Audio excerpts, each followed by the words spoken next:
নিজের দুঃখের কথাও কাউকে বললেন না, সুখের কথাও কাউকে বললেন না। কথাটা একটু শুনতে আপনার কাছে অন্যরকম লাগলেও একটু ভিতরে গেলে আপনি নিজেই বুঝতে পারবেন। আপনি নিজের মনের দুঃখ কষ্ট সহ্য করতে না পেরে হালকা করার জন্য যাকে বলছেন, মনে রাখবেন আপনি তার কাছে কিন্তু কোনো না কোনো ভাবে একটু ছোট হয়ে যাচ্ছেন।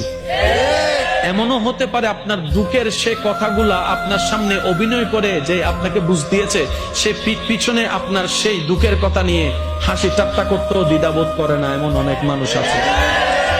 আপনি যাকে দুঃখের কথা বলে মনকে হালকা করার চেষ্টা করছেন, আপনার দুঃখের কথার সে দুঃখটা সে বুঝবে না, কারণ তার সাথে তো সেটা ঘটেনি।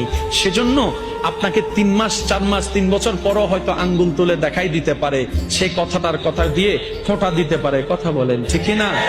দুঃখের কথাও মানুষকে বলে শান্তি নেই।